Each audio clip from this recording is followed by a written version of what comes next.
السلام علیکم ګرانو ملګرو، په دې هیله تاسو به روغ جوړ په صحت منظم یاست. ګرانو ملګرو، زموږ نوی چینل ته په خیر راغلاست. ملګرو، نن ویډیو کې درته ښایم چې څنګه کولی شو چې مسنجر درې داسې پټ رازونه معلوم کړو چې هغه موږ تاسو اړتیا هم ورته لرو او موږ تاسو ترې خبره هم نه وو. نو ملګرو، تاسو خو تاسو زموږ چینل نه سبسکرایب کړی، همدا ویډیو لاندې سور د سبسکرایب بټن درسره ووهئ.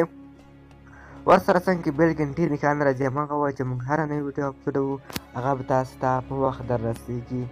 راځو ملګرو ویډیو پیل کوو. ملګرو، تاسو به یو وار مسنجر راخلاص کړئ.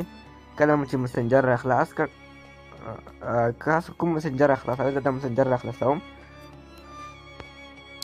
دا مو چې کله راخلاص کړ ملګرو، تاسو به راشئ دلته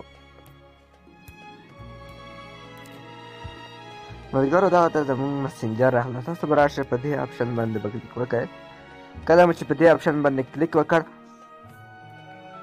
یوه شېبه به انتظار ورته وباسئ. موږ ته په دغه ځای کې کوم داسې درې پټ رازونه نغښتي دي چې موږ تاسو هم نه وو ترې خبر. ملګرو، لومړی پټ راز هم دغه ده چې زموږ د سترګو حفاظت کېږي او هم زموږ د موبایل د چارج زر نه ختمېدو هم دغه ده. دغه کې تاسو خلاص کړئ، تاسو به مسنجر تور شي. تاسو ګورئ ملګرو، او داسې چې کوي مسنجر به خپله رڼو شي. ملګرو، همدغه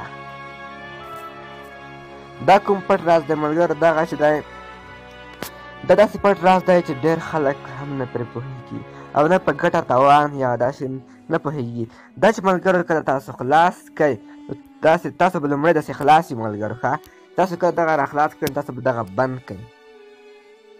کله مو چې بند کړ، دا خو زموږ بند کړ، نو کومه ګټه یې موږ ته وکړه ملګرو؟ تاسو ته په مسنجر کې دلته ټول هر چا ته به تاسو بند ښکاره کوئ چې دغه مسنجر والا چې دی دا کس دا موبایل سافټویر نه دی راخلاص کړی او دا هم بند دی.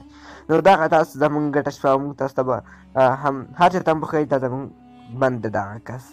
او نو تاسو به راشئ په دې طرف داسې زور وکړئ، دې طرف ته خو داسې د زور به چې وکړئ، داسې زور چې وکړئ، نو دلته به تاسو راشئ په دې آپشن باندې به کلیک وکړئ.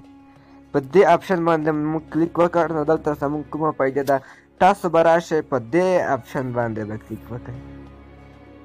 په دې آپشن باندې ګورئ، په دې آپشن باندې موږ کلیک وکړ، نو دلته زموږ تاسو به راشئ په دې آپشن باندې به کلیک وکړئ. نو دا ګټه کومه شوه؟ دا ګټه همدا شان شوه چې زموږ ته چاته میسیج وکړو، نو تاسو میسیج به هیڅکله درته نه معلومیږي چې بخښنه غواړم چې دوی کله موږ ته میسیج وکړي، دوی ته به داسې نه معلومیږي چې دغه کس زموږ میسیج کتلی دی او یا نه دی کتلی. موږ به هغه میسیج هم کتلی وي او موږ به هم پرې خبر وو، خو ده ته به دا پته نه لګي، ده ته به دا پته ورته لګي چې دا کس مسنجر والا کس چې دی دغه دا میسیج نه دی کتلی. ملګرو، که ویډیو مو خوښ شوې وي درسره لایک او نور ملګرو سره هم شیر کړئ چې زموږ دغه نوي چینل څخه موږ تاسو ته خپلې ویډیو نور اپلوډ او نور په دې سپارو کې جاري ښه وخت